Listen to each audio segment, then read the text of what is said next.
Wash பண்ணி வச்சுருக்கேன். இது வந்து வறுத்துட்டு குழம்பு வைக்க போகிறேன். சாம்பார் வெங்காயம் எடுத்து வச்சுருக்கேன். இதை அரைச்சிக்க போகிறேன். இதை அரைச்சிட்டு இந்த புளி ஊற வச்சுருக்கேன். எப்படி பண்ணலான்றதை பார்ப்போம். ரெடி பண்ண போகிறேன். கொஞ்சமாக அரிசி,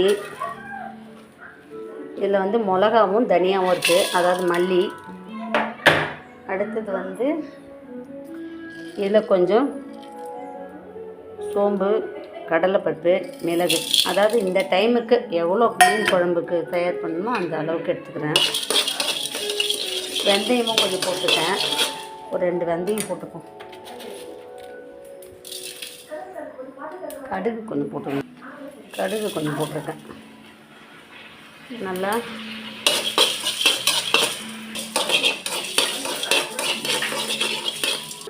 தக்காளி, வெங்காயம், சாம்பார் வெங்காயமும் தக்காளியும் அரைச்சி வச்சுருக்கேன்.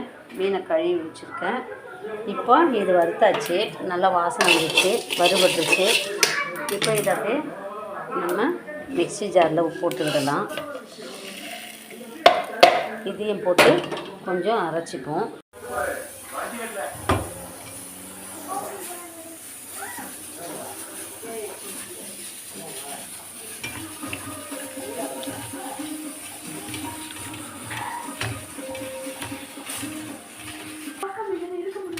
உப்பு போட்டேன், சால்ட்.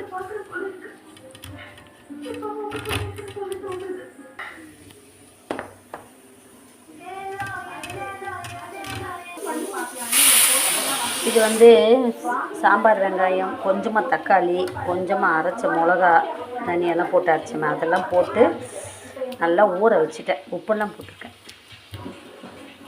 இதை ஃப்ரை பண்ணிவிட்டு அப்படியே மீன் குழம்பு வைக்கணும். மீன் நல்லா ஊறிச்சு.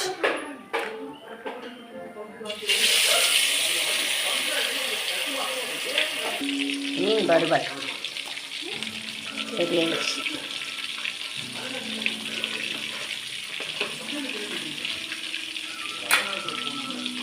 அதிலே கடுகு போட்டுக்கிறேன்,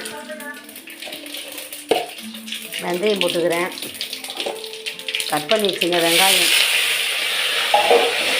கருவேப்பிலை,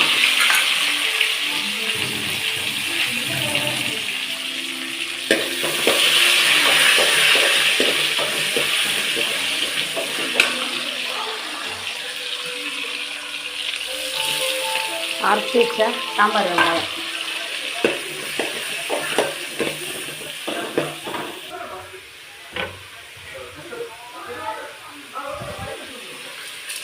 கல்லுப்பு,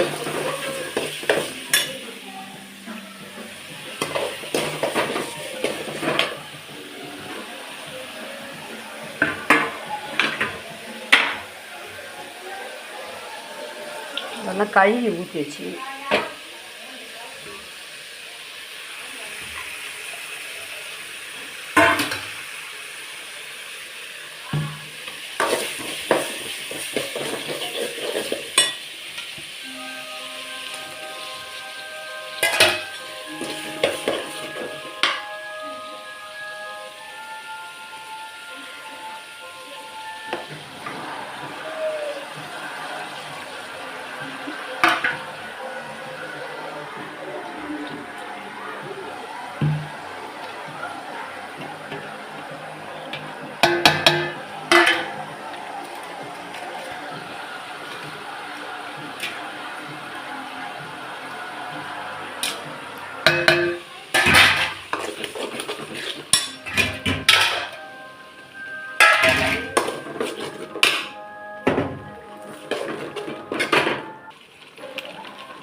குழம்பு நல்லா கொதிச்சிச்சு.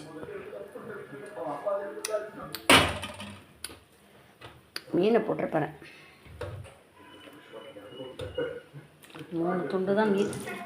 கொஞ்சம் உப்பும் காரமும் பத்தலை, கொஞ்சம் காரம் போட்டுக்கலாம். கொஞ்சம் உப்பு போடணும்.